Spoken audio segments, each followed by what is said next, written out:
In recent years, the southern border of the United States has seen more migrants than ever before coming from El Salvador, Guatemala, and Honduras.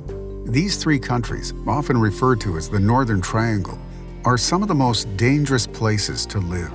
Violence, corruption, and lack of economic opportunity have driven growing displacement at alarming and overwhelming rates. I think people are left with few choices. Roughly 6 women are murdered every day in El Salvador, which is a small country of only 6 million people. Children are at very high risk of being forcibly recruited into what are essentially transnational criminal organizations. We call them gangs, but there's no comparison to the kind of street gang that you may even find in the US, for example.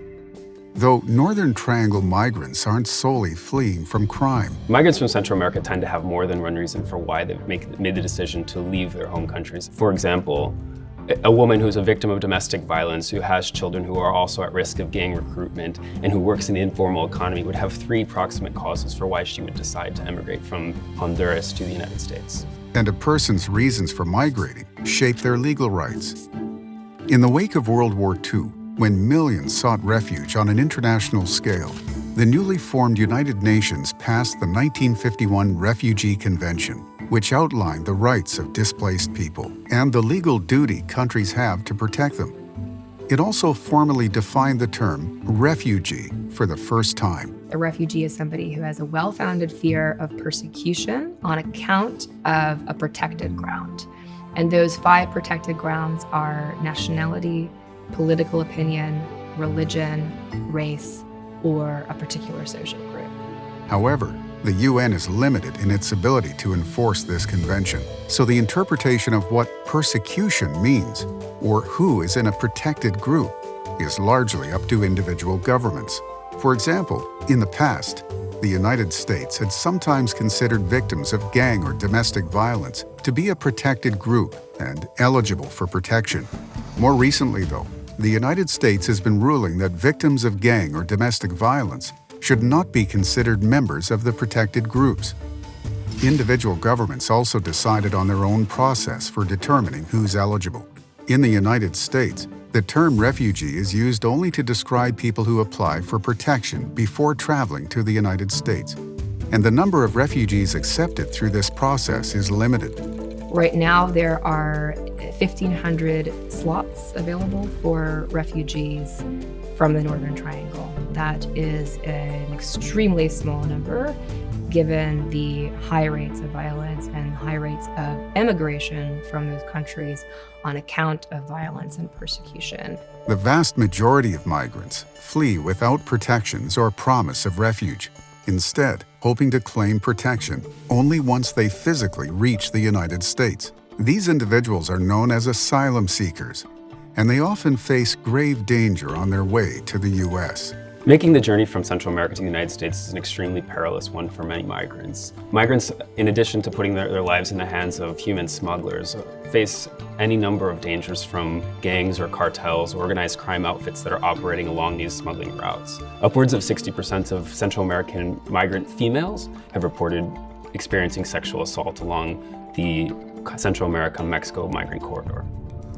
Once an asylum seeker reaches the U.S. border, multiple government agencies work to determine whether they are eligible for refugee status, or whether they may be lying about being persecuted, or about being a member of a protected group.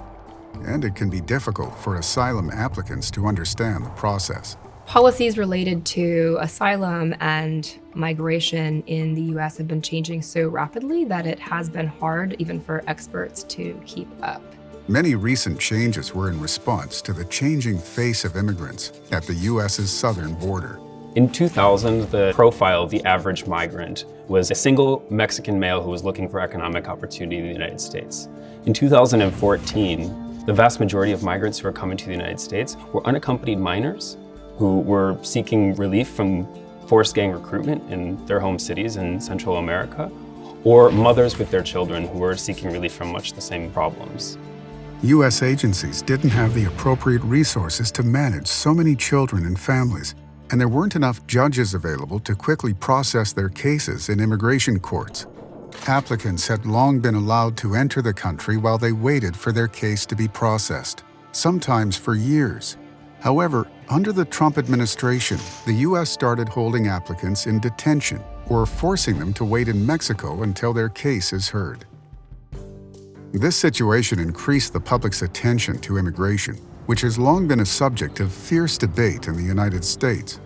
Many believe the U.S. has an obligation as a defender of human rights to support and protect migrants or to help ease the pressures driving migration. But there is also the question of whether immigration has a positive or negative effect on the country. Those who support tighter restrictions argue that asylum seekers from Central America are disguising what are actually economic motives for migrating, and they say migrants will displace American workers and burden U.S. government resources. However, proponents of a more expansive admissions policy argue that the economic benefits from allowing asylum seekers into the country far outweigh any costs.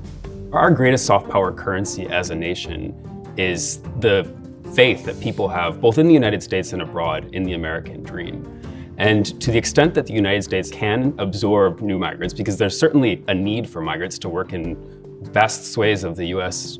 territory, and particularly in the agricultural space, the United States should be facilitating those kinds of jobs for people who are desperately in need of them. Those against immigration argue that it could provide entry to members of transnational gangs, drug cartels, or terrorist organizations, while proponents counter that most immigrants, especially refugees and asylum seekers, are heavily vetted and unlikely to pose a threat. When taken sort of as a subset of the broader population in the United States, migrants are not at risk of committing more crimes or more violent crimes than regular U.S. citizens. All the while, thousands of asylum seekers remain in limbo. From a humanitarian perspective, the U.S. has international treaty obligations to not send people back into harm's way. The question is whether U.S. policymakers can find a way to honor those obligations while still protecting U.S. interests.